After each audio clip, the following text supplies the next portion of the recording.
Free audio post-production by alphonic.com. Okay, let's unpack this. When most of us talk about exercise, what immediately comes to mind? Muscles. Muscles, joints getting more mobile, or just burning calories for weight management.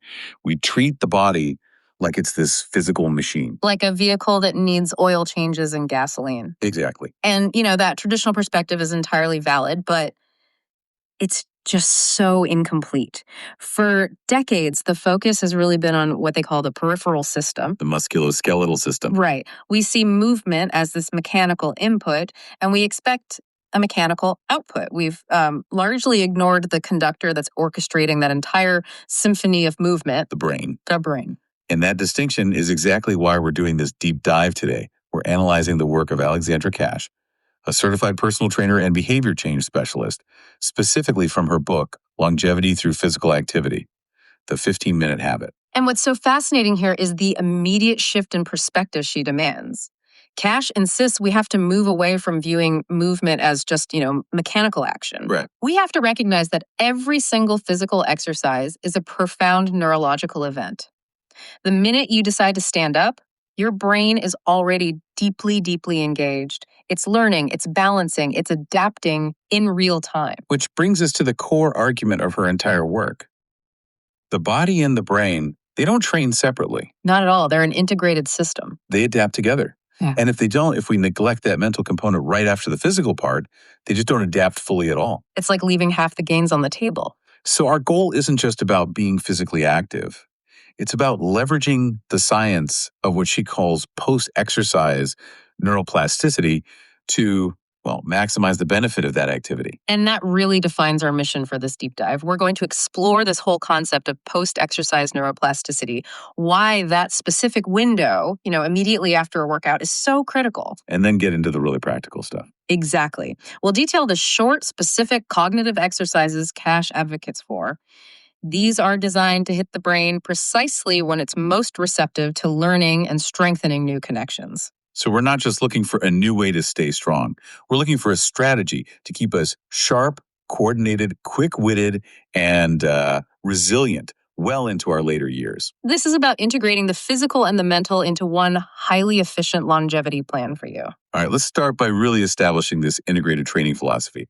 Kash starts by, she really hammers home that movement is fundamentally neurological, not just mechanical. It's so crucial. Why is it so crucial that we stop treating the body like some kind of input-output machine? Because that mechanical view, it just completely misses the immense cognitive demands of even the simplest actions. Like what? Well, Kash meticulously details how movement activates multiple sensory systems. It's not just sight and touch, but also proprioception. Which is what he aided exactly. It's your body's unconscious sense of where its limbs are in space. The reason you can touch your nose with your eyes closed. Okay. And movement demands this incredibly intricate coordination from motor programs that are buried deep in the cerebellum.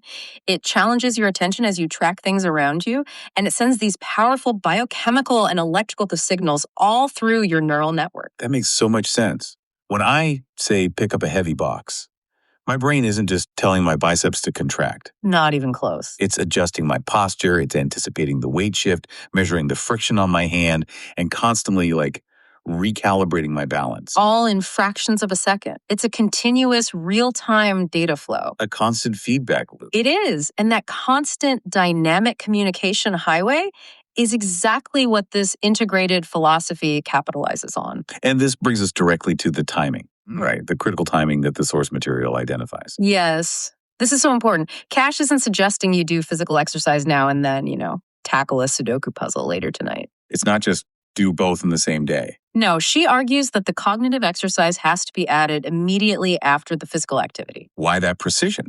If the physical activity already got the blood pumping, why can't I wait 30 minutes, grab a shower first? Because the benefit is acutely chemical and it's brief.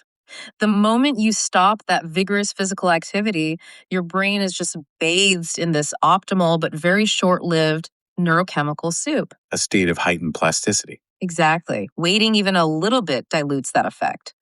The whole point of the integrated learning methodology is to allow the nervous system to grab those neurochemicals and use them to solidify both the physical and the cognitive effort simultaneously. So you're catching the wave of this neurobiological change right at its peak. You have to. So if I finish a set of squats, which has improved my muscle memory and my balance, and then I immediately challenge my attention with one of these drills, Then that improved physical balance gets integrated and neurologically encoded much, much more deeply. then if I just went straight to sitting down and checking my phone. Precisely. Kash describes this as training the system, not the parts. I like that phrase. It's great, isn't it? Yeah. We so often segment our lives. We have a gym routine for muscles, a yoga class for balance, maybe a brain training app for memory games. They're all separate buckets. They are. But Kash argues that muscles, balance, memory, attention, reaction time, even emotional regulation, they aren't separate things. They're all interconnected functions of a single integrated network. I love that shift in perspective. It means we have to stop treating, say, a strong bicep as a goal in and of itself. Yes. We have to ask, Yeah. what does that bicep allow my brain to coordinate? Exactly. When you train a muscle, you are fundamentally training the nerves that feed it and the motor cortex that signals it. It's all connected. And when you challenge your attention and memory, They're training the neural systems that help you navigate your environment and manage your physical safety. Ignoring this connection, it just leaves this profound and crucial gap in our training, especially when we start thinking about long-term independence. this whole philosophy, it really changes how we define success in aging.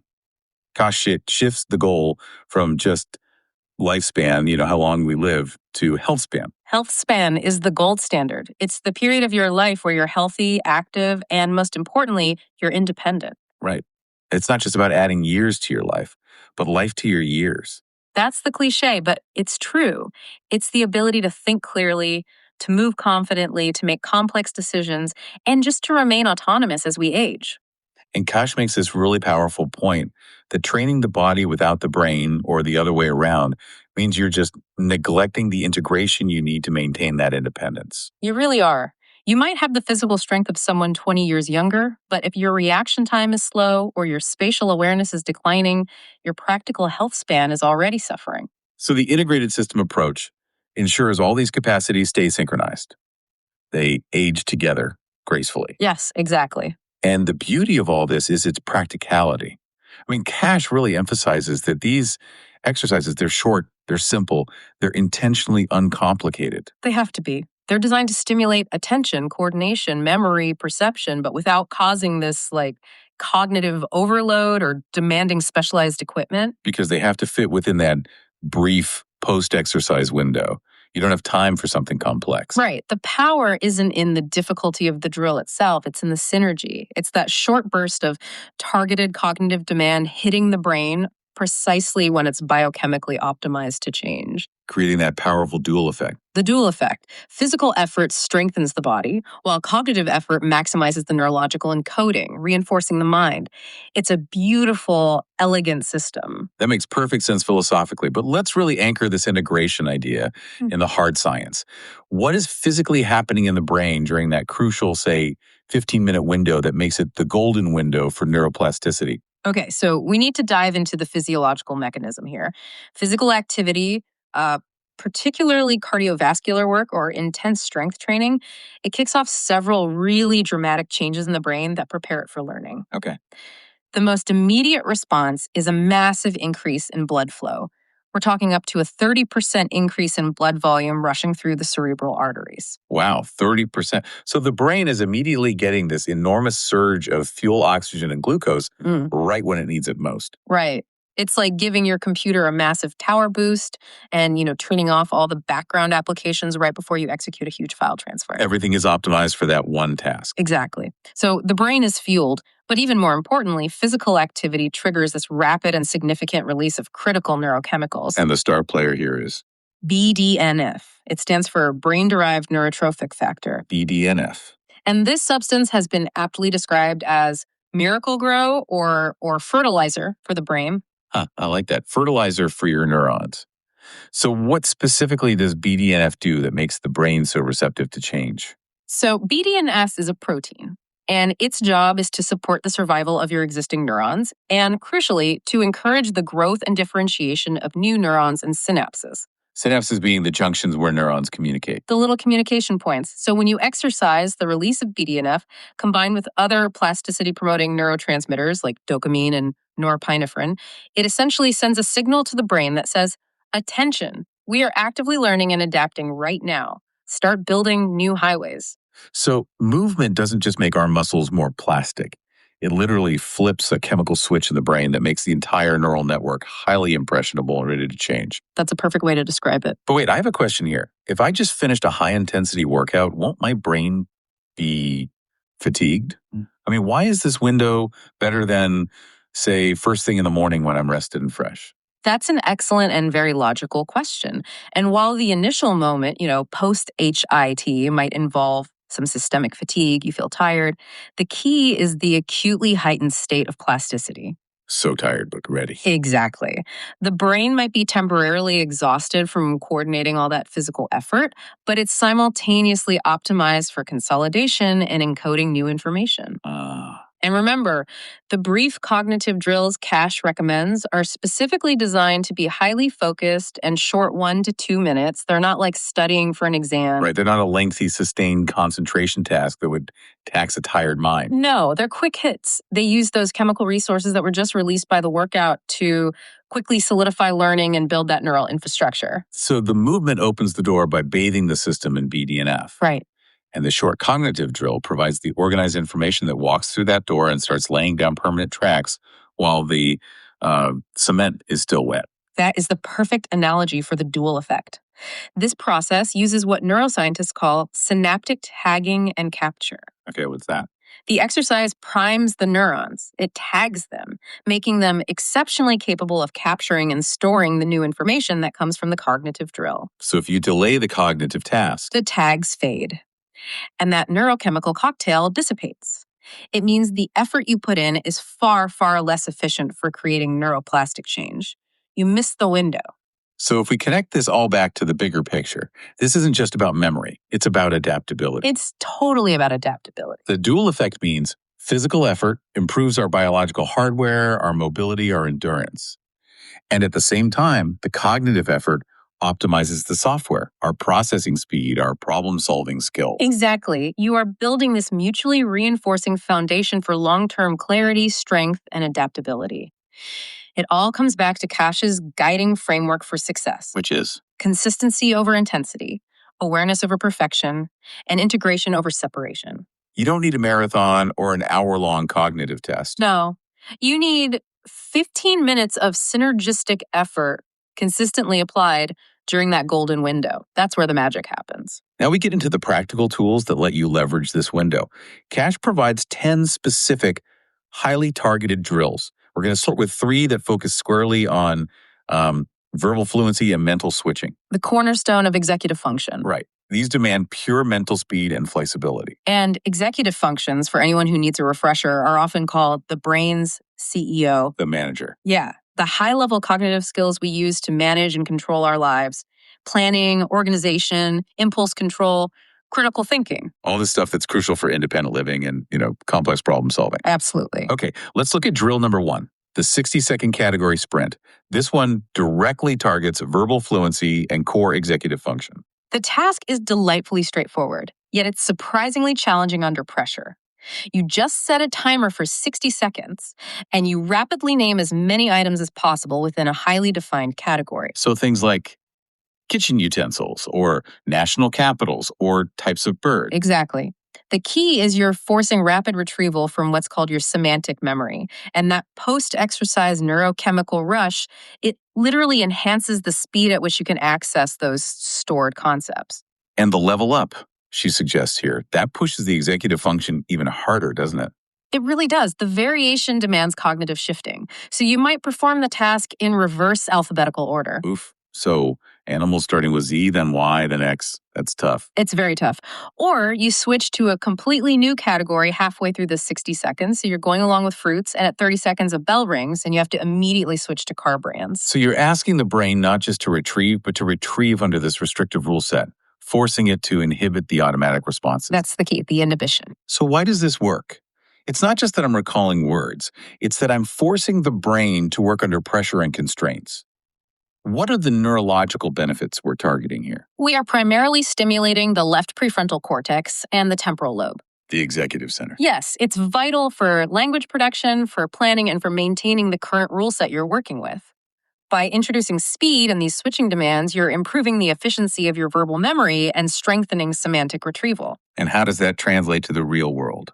It translates directly to faster recall during conversations, quicker access to known facts, and just overall improved clarity when you're organizing your thoughts in, say, a high-pressure meeting. Okay, moving on to drill number 4, which sounds like a serious cognitive workout, the number-letter switching drill. Oh, this one is pure cognitive flexibility and speed. What's the task? This is a classic test they use in neuropsychology, and Kash has very wisely adapted it for this neuroplastic window. The basic task requires you to say aloud an alternating number-letter sequence. So A1, B2, C3. All the way up to Z26. Then, the moment you finish, you immediately reverse the sequence, 26Z, 25Y, and so on, all the way back down. That requires total immersion. I mean, you have to rapidly toggle between reciting the alphabet, which is one rule set, and counting, which is a second rule set. And you have to maintain the correct pairing while you're inhibiting the impulse to just, say A, B, C, or 1, 2, 3. The complexity is what forces the brain to exercise its task switching capability. It is. And the level up increases the difficulty even more. She suggests you could switch languages mid-sequence if you're bilingual, or skip every third pair, which adds another layer of inhibition. The brain has to monitor itself constantly. So why does challenging this specific area matter for our long-term health span? What part of the brain is getting the workout? This drill specifically challenges the dorsolateral prefrontal cortex, or the DLPFC. Okay. Think of the DLPFC as the conductor of your mental orchestra. It manages multiple incoming streams of information, it maintains your goals, and it allocates your attention where it's needed. So by building this task switching capacity right after exercise, we ensure that this crucial executive function remains swift and robust. This improves your ability to seamlessly handle interruptions, to juggle multiple projects, or just to adapt to sudden changes in your environment. These are all crucial skills for real-world independence. Okay, finally in this section, let's talk about drill number 9, alphabet scatter. This one introduces a specific challenge of inhibitory control. This drill is a masterclass in controlled mental chaos. It's great. You choose 10 random letters. Okay. For each letter, you have to name a fruit or a country or a verb that starts with it.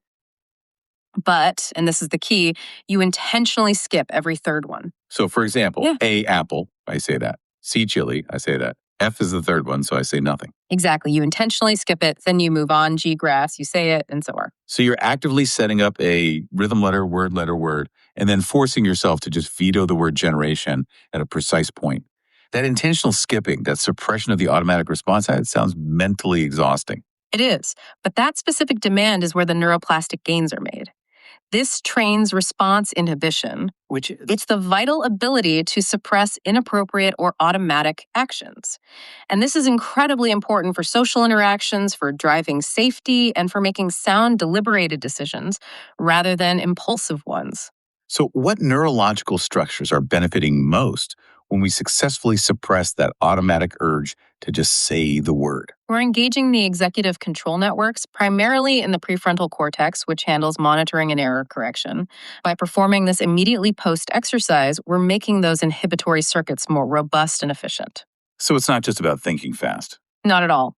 The drill requires rapid verbal fluency and divergent thinking to quickly come up with varied examples, but that constraint of the skip ensures that the control mechanism is prioritized over mere speed. This maintenance of mental agility is key to preventing the mental rigidity that can so often accompany aging. All right, shifting gears now from that pure verbal control to the drill that focus on spatial reasoning and memory activation. This is all about how the brain maps the physical world and retrieves location-based or visual information about it. This takes us into the deeper, more evolutionarily ancient parts of the brain, the parts that handle navigation and survival. And these areas, I'm guessing, are also very responsive to that post-exercise chemical cocktail. Hugely. The hippocampus and the parietal lobe in particular are highly sensitive to the benefits of increased blood flow and BDNF. These are the systems that allow you to, find your car in a crowded parking lot or recall where you left your keys. Things I am notoriously bad at. Well, these drills are for you then. Let's start with a drill that sounds deeply integrated. Drill number 5, eyes closed spatial mapping. This combines that proprioception we talked about, body awareness, with mental visualization.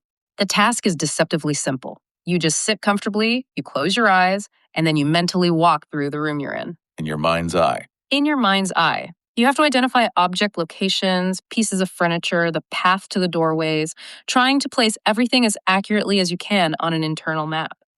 Then, when you're done, you open your eyes and compare your mental reconstruction with reality. I would bet money that most people, myself included, would miss the exact number of books on the nearest shelf or the precise placement of a light fixture. Oh, absolutely. It's very hard to mentally reconstruct something without immediate visual feedback. And that difficulty is the point of the exercise. It is. You are forcing the brain to create this detailed three-dimensional representation in the complete absence of sensory input.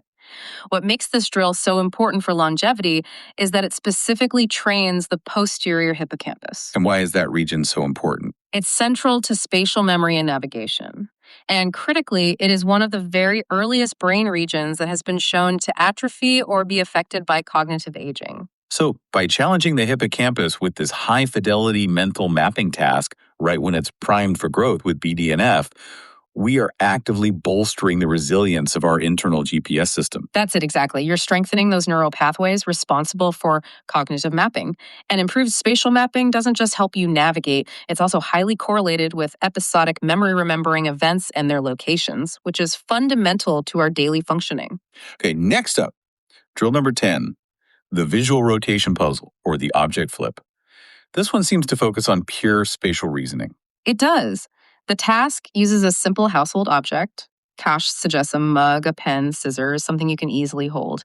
Right. You pick it up, you examine it briefly, and then you put it down. Then the real work starts. You have to mentally rotate it 90 degrees, then 180 degrees, then 270 degrees in sequence, imagining exactly what it would look like from those new complex viewing angles. So you're asking your brain to be a high-speed graphics processor, to manipulate a 3D model internally without relying on gravity or external feedback.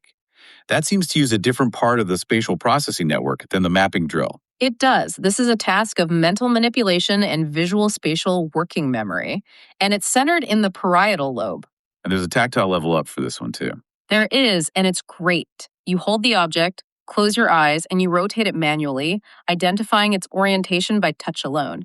That sensory motor loop really helps to anchor the visualization. What's the long-term benefit of being better at 3D spatial visualization?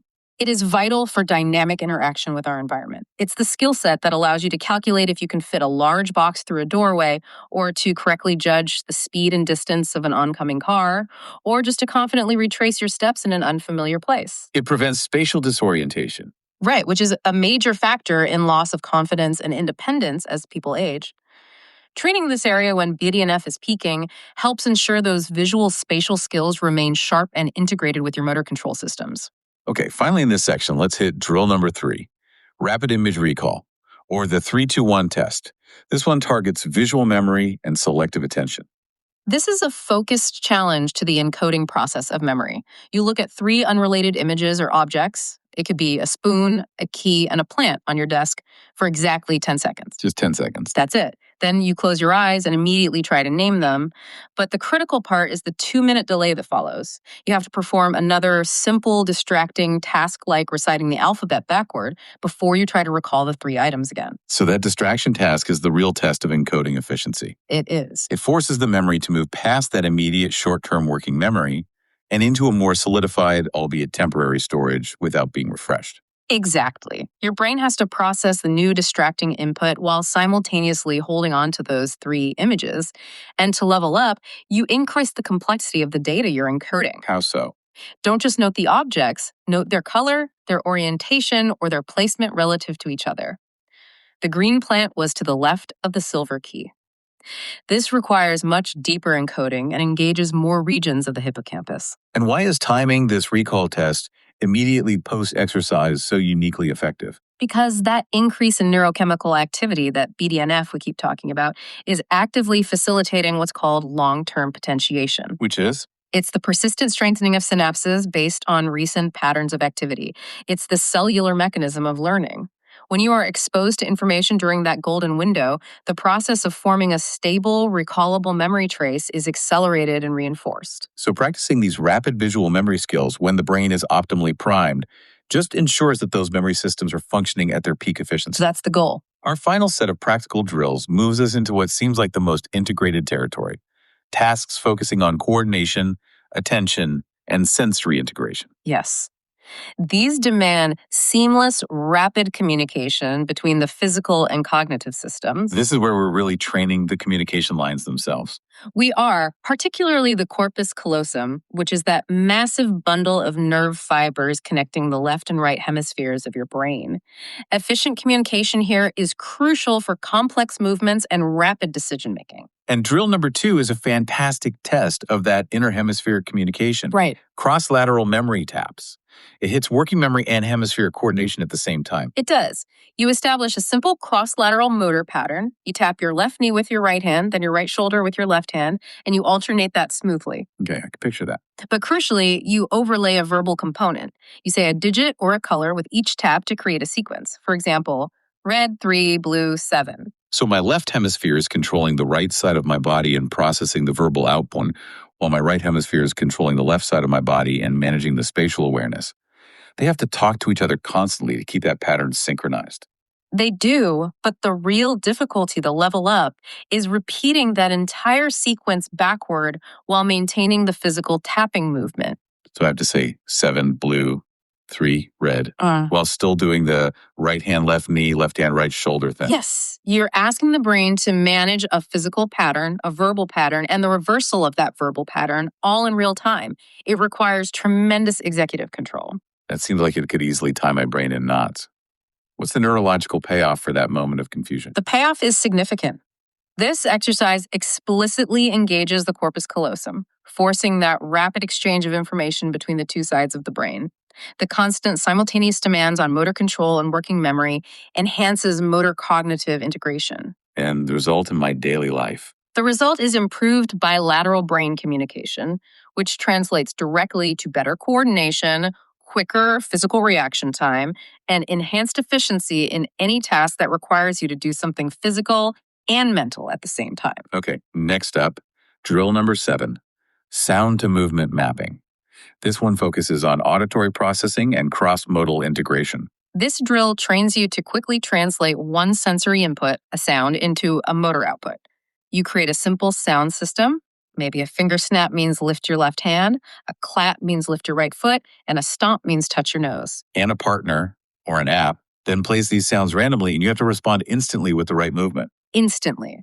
The reaction time required means there's no room for conscious deliberation. That neural circuit has to become almost automatic. And the level up here is pretty challenging. It is. You close your eyes and you have to rely solely on hearing, forcing the brain to trust that auditory motor circuit without any visual correction. How does strengthening this specific circuit contribute to health span? Why is this one so important? It strengthens sensory motor circuits and auditory discrimination. For older adults, this is incredibly valuable. It supports rapid reaction time and coordination in unexpected situations. Like reacting to a sudden car horn while you're walking, or quickly adjusting your posture based on some auditory cue you weren't expecting. Exactly. The integration of the auditory cortex and the motor cortex ensures that our ability to perceive and respond to the environment remains finely tuned. Okay, drill number 6 is a visual cognitive heavy hitter. Color-shaped countdown. This one targets selective attention and visual processing under a high cognitive load. For this one, you call out or you visualize a mix of colors and shapes in a specific pattern. Something like red circle, blue square, green triangle, yellow diamond. The basic sequence seems easy enough. It is, but the cognitive challenge comes in the reversal rules. You have to repeat the sequence backward, or even harder, you have to count down only the odd-numbered items in the sequence while totally ignoring the even-numbered items. Wow. So you have to selectively attend to the numerical position, first, second, third, while actively inhibiting the color and shape information of the items in the second or fourth positions. It's the definition of cognitive filtering.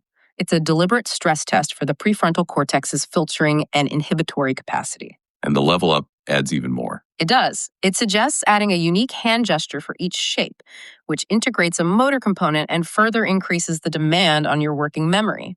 So we're training the brain's ability to multitask and filter out noise. We are. This drill engages the visual cortex and the prefrontal regions responsible for attention shifting and working memory. The constant switching between visual input, verbal output, and applying that filtering rule builds extreme mental agility.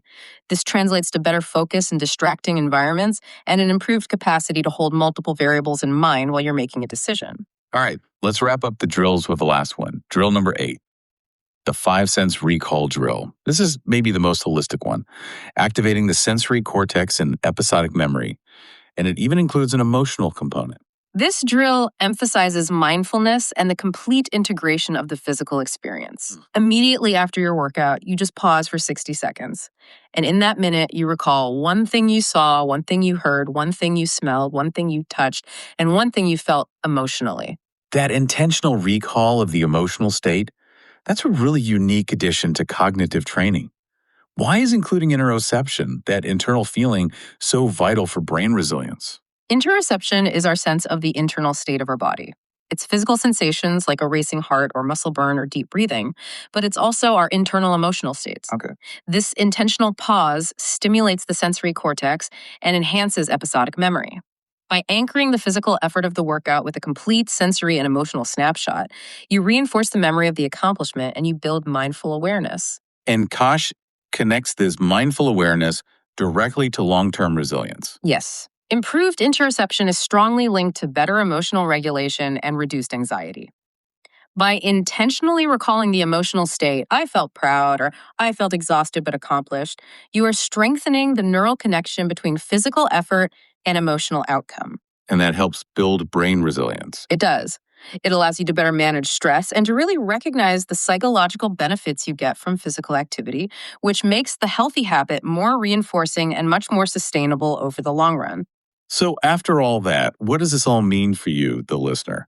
We've looked at 10 specific, highly focused cognitive drills, but the central takeaway is so much bigger than any single exercise. It really is. This entire method, pioneered by Alexandra Kash, it isn't about seeking shortcuts or, brain hacks. No. It's about achieving sustainable, profound, long-term health span by combining physical effort and cognitive stimulation right in the brain's optimal learning window. We are learning to honor the fundamental neurobiological truth that the body and the mind are one intensely interconnected system. And they have to be trained that way for the full effect. We've established that movement is the key. It opens the door by flooding the brain with oxygen and that miracle grow, BDNF, priming it for plasticity. And then these short, focused cognitive tasks, they rapidly walk through that door, solidifying new connections that are related to executive function, memory, coordination, and spatial reasoning. This approach offers a verifiable, science-backed way to train the body and brain together. It builds a foundation for long-term clarity, strength, and adaptability. Our final encouragement to you is just to embrace Kash's framework. Focus on consistency in your practice. Just show up. Cultivate awareness of how your body and mind are working together. And prioritize that integration of effort over the traditional, separation of mental and physical pursuits. So the source material really shows us that coordination, memory, spatial reasoning, these are dynamic, trainable skills. They can be sharpened through just a few minutes of focused effort immediately after you exercise. Which raises an important question for you to mull over. If just 60 seconds of conscious cognitive effort, timed perfectly during that neuroplastic window, can significantly improve your task switching capacity and your verbal fluency, then how might leveraging this brief period of optimal receptivity change the way we approach complex problem solving or creative ideation or even acquiring difficult new skills in our professional or personal lives? Think about it. What if you timed your next big brainstorming session or your practice for a new musical instrument for the 10 minutes immediately after your morning run? What might you unlock? Free audio post-production by alphonic.com.